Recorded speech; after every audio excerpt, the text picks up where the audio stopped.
Bab 17. Tak tega. Dendi menghentikan gerakannya memakai jaket. Ia menghela napas berat. Tak tahu harus mulai dari mana menceritakan segala hal yang terjadi sekarang ini. Azalia ditalak Zafir, Bu. Apa? Mata sang istri melotot karena terkejut. Kenapa, Pak? Tanya Bu Dendi yang tentu saja selain terkejut juga penasaran apa yang terjadi pada rumah tangga anaknya yang bahkan belum seumur jagung. Yang Ibu Azalia tahu bahwa selama ini Zafir adalah pria baik, bertanggung jawab, dan Azalia sangat mencintainya. Jadi mana mungkin mereka semudah itu bercerai? Dendi menghela napas panjang dan berat karenanya. Ia tak mungkin menceritakan masa lalunya dengan Rania secara gamblang pada istri yang sangat dicintainya itu. Istri yang membersamainya dalam suka duka dan telah memberikan 2 buah hati padanya. Dia juga wanita yang membuat Dendi mampu move on dan bertahan setelah tragedi yang dialaminya dengan Rania dulu. Biar Bapak temui mereka dulu ya, Bu. Nanti pasti Bapak akan jelaskan semuanya. Dendi berkelit.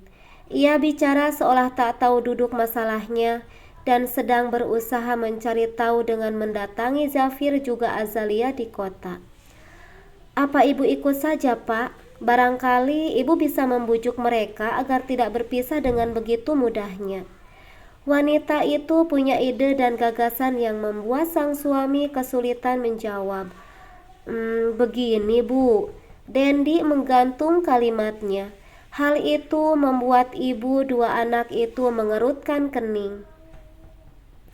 Tak mengerti arti ekspresi sang suami menanggapi idenya. Seharusnya lelaki tersebut tak pikir panjang dan langsung membawanya saja. Mengingat semakin banyaknya suara untuk mendukung hubungan Zafir dan Azalia, kemungkinan peluang hubungan mereka semakin baik juga semakin besar pula. Bu, begini, Bapak harus mengendarai motor dengan cepat. Memangnya mobilnya kenapa, Pak? Apa mobil kita rusak? Tanya istri bingung. Dia pikir suaminya akan memakai kendaraan bermotor. Padahal kalau naik mobil perjalanan bisa lebih cepat dan aman. Dan bahkan saat dia, ibunya Azalia ingin ikut tak akan menjadi masalah.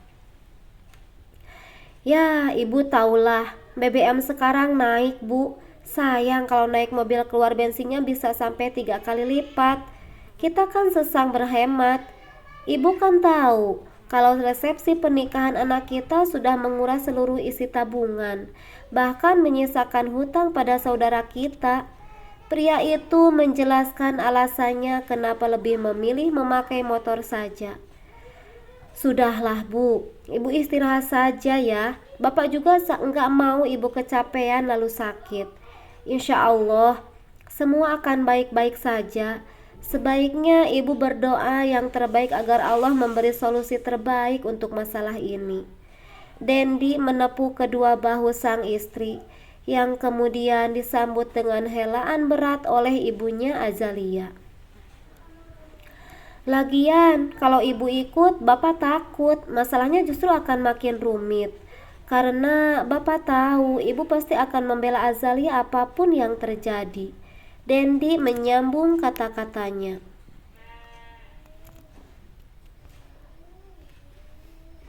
Semua yang dikatakan suaminya itu sangat masuk akal. Ada banyak hal dari sifatnya yang tak bisa ia elak. Ada sisi yang memang sulit dikendalikannya sebagai seorang wanita juga seorang ibu.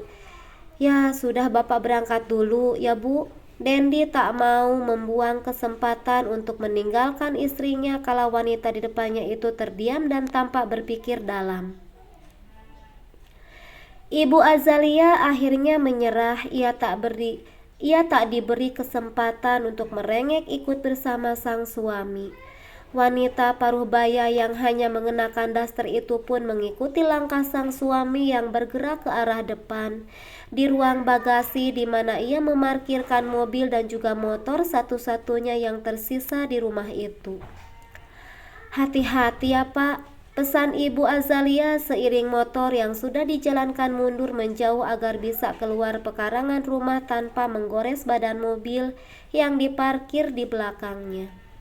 "Ya Bu, jangan lupa langsung telepon Ibu begitu bertemu Azalia. Ibu pengen bicara serius dengannya." "Iya Bu, pasti."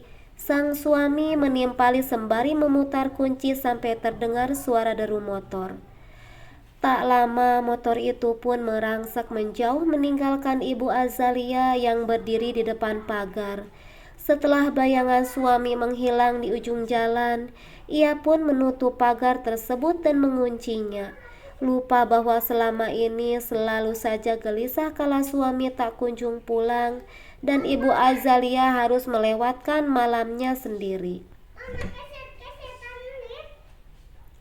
Pikiran dan hatinya telah terkuras penuh pada Azalia. Ini musibah besar bagi seorang ibu kala mendengar gonjang-ganjing rumah tangga anaknya. "Ibu yakin semua akan baik-baik saja Azalia. Kamu seorang perempuan baik, begitu juga Zafir. Kalian pasti akan tetap bersama apapun yang terjadi." Wanita itu memiliki keyakinan kuat pada hubungan mereka.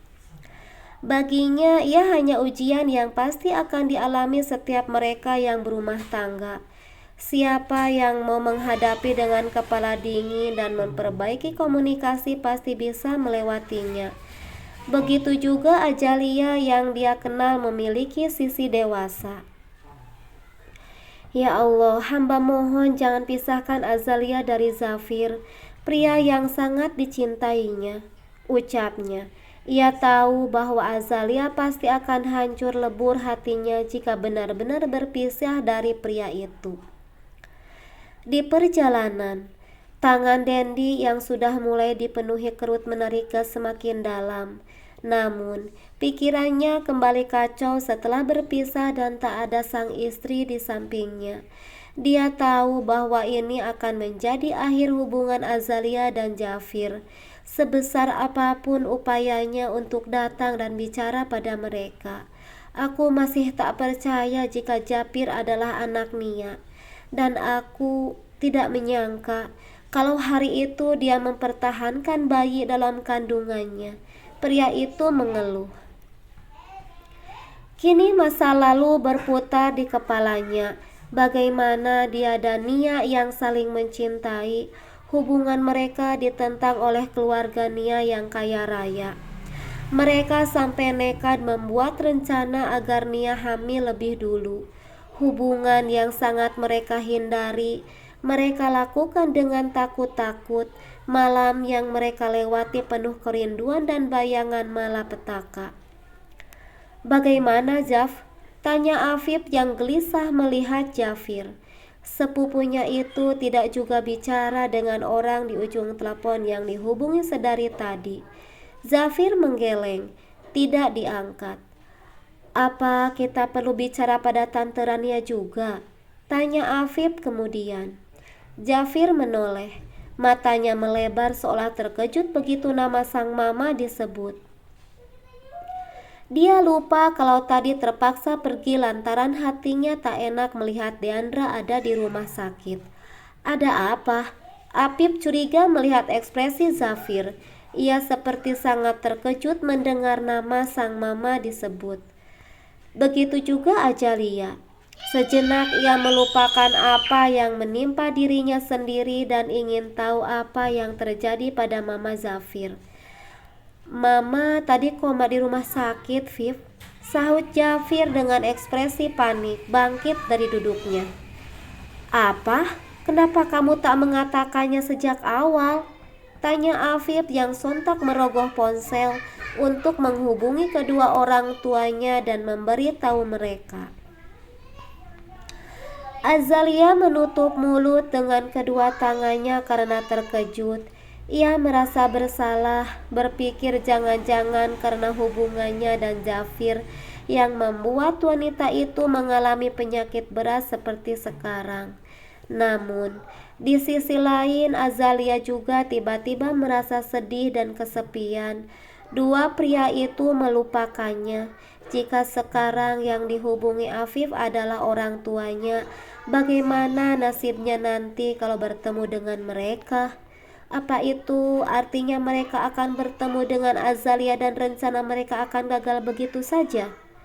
Afif lalu terhenyak kala tatapannya tak sengaja menangkap ekspresi Azalia yang tampak tegang juga bingung di waktu yang sama. Ia pun meletakkan perlahan ponsel yang dipegang dan mengurungkan niatnya menghubungi orang tuanya. Sorry Pip, aku harus pergi sekarang. Rupanya Deandra menelponku berkali-kali. Japir mengucap panik. Dia terpaksa memeriksa SPAM dari Deandra karena berpikir wanita itu tadi masih bertahan di rumah sakit bersama sang mama. Deandra, mata Azalia melebar. Ia langsung ingat sosok perempuan seksi yang selama ini mengejar-ngejar Jafir. Saat itu pula kecemburuannya muncul tanpa bisa ia cegah. Ya pergilah Jap, aku akan menjaga Azalia. Apip menyahut cepat. Ia lalu menatap ke arah Azalia yang tak berkedip menatap punggung Zafir yang menjauh. Afif bisa melihat betapa hancur hati Azalia sekarang. Sesuatu yang membuatnya tak tega untuk melukainya lagi. Bersambung.